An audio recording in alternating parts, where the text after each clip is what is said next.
you can't, if you don't trust me enough to believe that I'm not going to lie, to look you in the eye and lie about whether I have an STD, like I'm going to intentionally infect you with an STD, then we probably shouldn't have sex. That's a lot higher than just the trust needed to like have sex with somebody. Yes. Well, not for me. That's great that you personally feel that way, but they don't know. I don't have to give you a justification for me not wanting to have sex. I reject the premise that in order to say no to sex, I have to explain it to you. That's what I came on here to argue about. But because you have difficulty looking at things through other people's perspectives, you're assuming everybody has the same level of casuality about the first time I have sex with somebody that you do. But if you didn't you literally say earlier in here that you believe that people should be having sex by the second date? Uh-oh, who joined? Hey, it's me, Stardust. Oh, hey, what's up, Stardust? Not much. What's up with you? Nothing much. Cool. Hold on one second. No problem. Oh, I don't know if Lav wants to come on now, Cherry. I'm so sorry. Hold on, let me check. Oh, I'm not here for Lav. Stardust is here. It's a different woman, so I'm here to destroy her. Are you here to destroy me? Yeah, it's kind of my thing. Okay.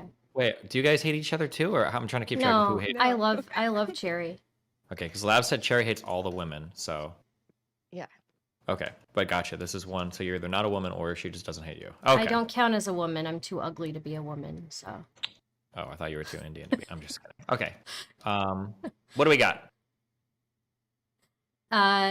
So yeah, you said that we could talk about the MrGirl conversation. Yeah. What do you want to chat about? And she just leaves. Okay. What's up? What do you want to chat about? Or do you have any specific thoughts, ideas, feedbacks, feelings? I reviewed the first conversation that him and I had that led to the second this one that happened yesterday. And he claims in our conversation yesterday that he asked me so many times if I was angry at him, if I was mad at him, and to be fair to him, he did ask me. But at the points that he asked me, I truly was not upset with him. I truly was not mad at him. I was not uncomfortable with him. I don't think things got uncomfortable until like around 50 minutes in. And at that point, I wasn't even sure I was uncomfortable when I started getting uncomfortable, right? Like I don't know if you've ever been in a situation where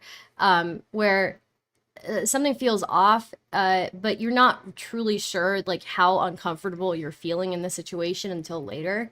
You're gaslighting. That's what you're telling me. Go ahead. I'm gaslighting.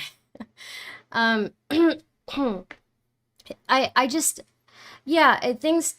truly was not mad at him. If anything, it seems like he had started to get antagonistic towards me in the first conversation. Around 46 minutes, he's like saying, "It's your fucking attitude, Stardust." And we were just talking about the same things as we were talking about in this one about like waiting for sex. And he's saying, you know that you're crazy. That's okay. If you know that there's something fucking wrong with you and you're a sick weirdo, then that's totally fine. If you acknowledge it and tell the person. And I tried to clarify with him several times throughout that conversation that I know that it's not normal, and I express that to my partners. I know that I need a little bit more time. Wait, what is even not normal? I'm so curious. Let's go back to the very root. What is your original stated position? Well, my position, basically, I started off the convo because I really liked one of his videos he made about this.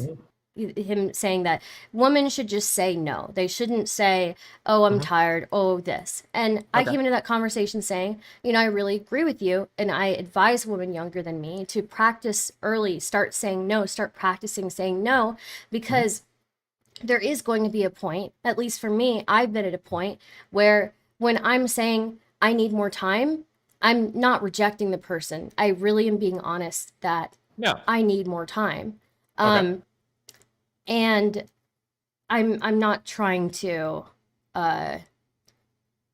reject the person. Play games or to play games. Yeah. And he was saying that he thinks that that's a power play. And And I'm willing to accept that maybe some people do this as a test, right? To see if a man can take a no. But I was trying to explain to him throughout this entire conversation, like, sure, there may be an aspect of that test in it, but my primary motivator for it is not that. My primary motivator is to get to know the person better. I just like So I think the way that yeah. I would have phrased this, I don't know if you were listening to my stream or not when I was saying this. The way that I would have phrased this is, it's okay to say that, like, yeah, it's a test. Like, in a way, we're always testing each other constantly. The issue that you have, the reason why you don't want to admit that is because test has a very negative connotation, but it doesn't have to. You almost kind of unintentionally got there at the end when you were saying, like, okay, well, in that case, everything is a test to you. It was kind of like your way of trying to diffuse the tension around the word, but that's actually true. Like, there are a lot of ways that we kind of sort of I'm willing to literally accept nothing that. wrong with that. Yeah. Yeah. So you should just, if you ever get into an argument, like, just own it. Like, yeah, in a way, it is kind of. I'm just saying if he's patient enough to wait and like make me feel like safe and secure. There's absolutely nothing wrong with that. It is a contempt test, but it's okay to test people that way.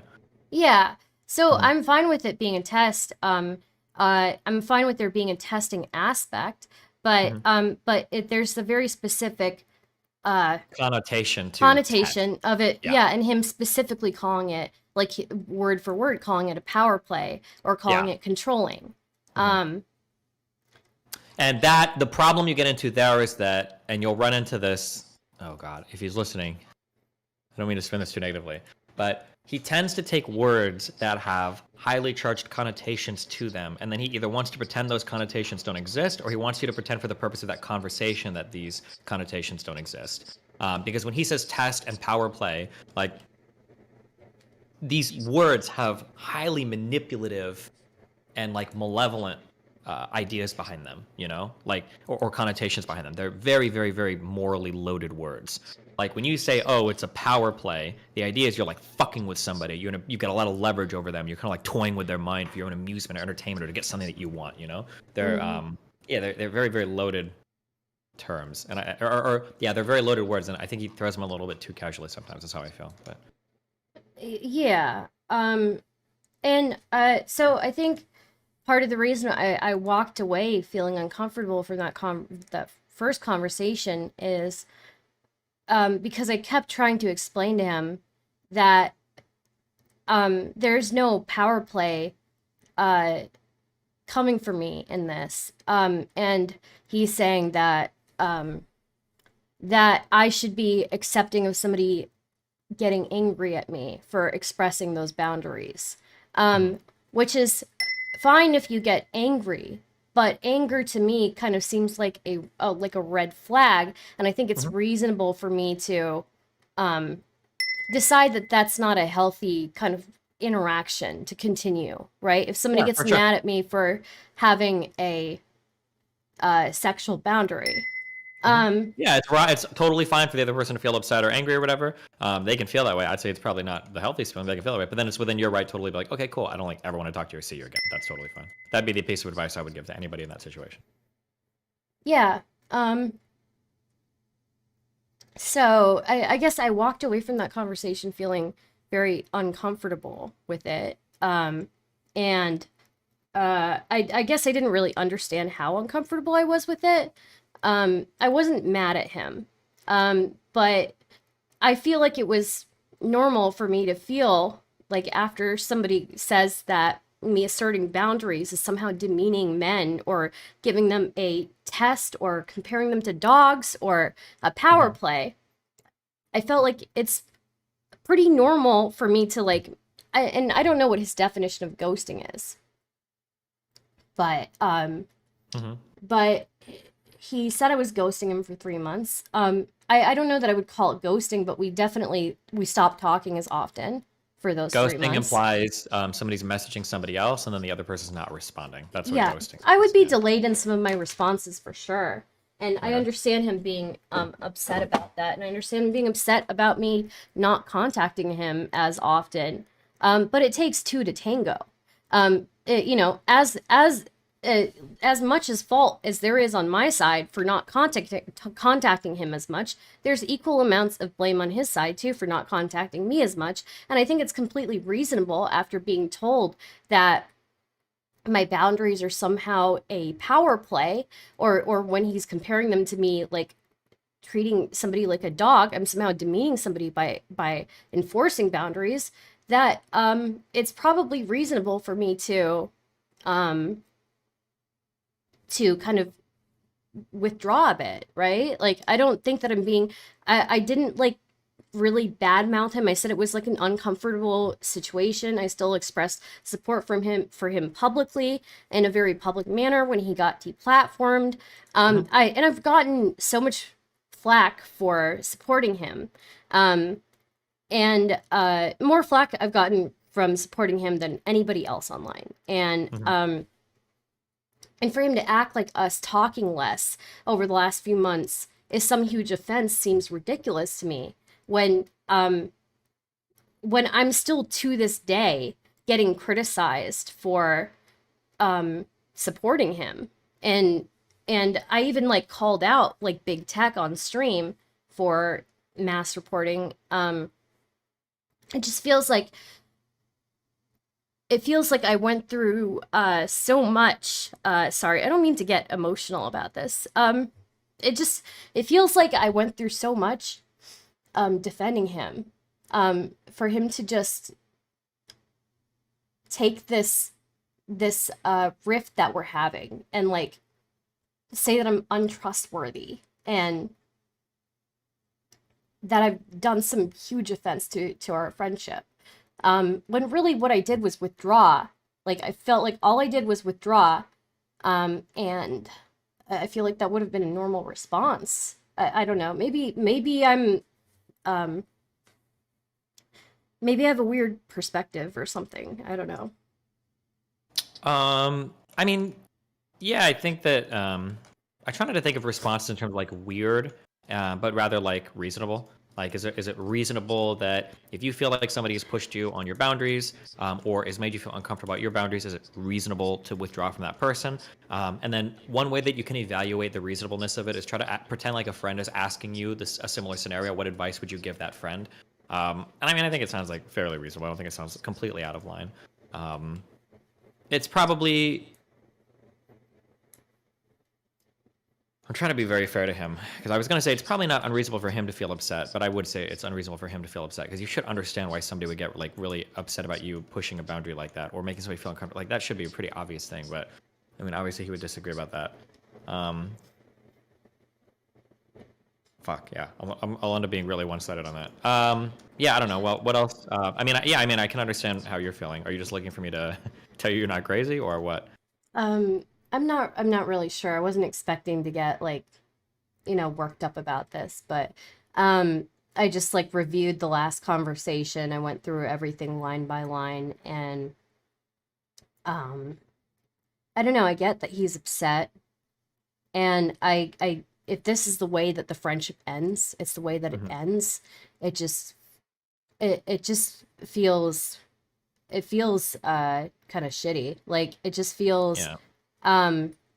Yeah, the problem you're having is that you feel like you've kind of put yourself out a bit for him, and then he treated you in an incredibly harsh way, or what you perceive to be an incredibly harsh or insensitive at least way, and that when you took a little bit of space afterwards, he's essentially discounted every bit of friendship that you feel like you've put forth for him, and now you're like, well, what the fuck was it all worth? It's that, I have this feeling a lot. It's when you're getting hit from both sides, you're like, hold on, why the fuck am I getting hit on both ends of this? Like, if that's going to be the case, then I'm just going to completely abandon one, because there's no reason to take it from both sides like that. And that's probably the feeling that you're getting here, I would imagine. Except it's even worse here because it's with like a personal relationship, not just a like an online thing. Yeah, I mean, I think it's reasonable. Again, like, I understand why he's got his own baggage for feeling upset about why a woman would want to not have sex immediately. I totally understand that. I just wish that there was, like, after that first conversation, he quite literally compares it to holding a biscuit on a dog's nose, and that's what I'm doing to people when I say that I need time before getting physical. And it just feels like you're blaming me somehow. You like, me expressing a sexual boundary is somehow demeaning you, And I don't know how I'm supposed to react to that. Like, it just was such a strange conversation for me. And I figured I just need some space. Things feel weird. And that's what I did. And I didn't make it a huge thing. I didn't make, I don't think I did, at least. I don't think I made it a huge thing. I just kind of withdrew from him, and I still viewed him as like a distant friend, but I didn't know that even um he would be so upset that I didn't send him a message when he got deplatformed, you know? Like, I still stuck up for him in a public manner then, even if I didn't message him privately, but yeah. Yeah, I don't know. I mean, he could have a standard for friendship where he would expect that, and then he also doesn't understand like how upset you are over everything. So, yeah. Yeah. Any other pointers on the conversation? I know I got very heated in the conversation, and insulted Chud, but it was like only for fun and stuff. I didn't mean anything negative about it. So, Do I have any pointers or anything? I don't think so. No. I guess the major thing I saw that was kind of annoying was you guys need to when you're having disagreements like this, it's really important to get definitions straight as quickly as possible, to make sure that you guys are on the same page. Because sometimes you guys both end up using like different definitions, and then you have an argument for way too long than you need to, when it could be resolved so much quicker if you were on the same page, insofar as like defining terms or whatever. I agree with that. I think a lot of our issues are just fundamentally different definitions for things. Just Sure. like, yeah, he like and his definition of controlling is so much more broad than mine. He thinks that controlling, like, somebody can be controlling while still needing to be controlling, and I think that calling something controlling is implying that there doesn't need to be control there. So. Yeah, maybe it gets complicated figuring out exactly who the fuck is meaning what there. But like I said, this is why it's good to just like hash out like what exactly do we mean when we say these words, so that there's not a bunch of like a lot of your like over half that conversation was on like what the fuck words meant when you guys were talking to each other. Yeah. Yeah. Okay. Well, anything else?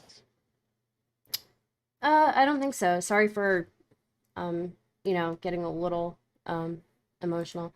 I swear I didn't care yesterday, but I went through the whole conversation today, and then I felt kind of bad. But yeah. Gotcha. But yeah, it is what it is. If this is just like how it ends, it's how it ends, I guess. So. All right. Well, good luck. Yeah. Have fun. Be careful. All right. Yeah. Thanks. You too. See ya. Yep.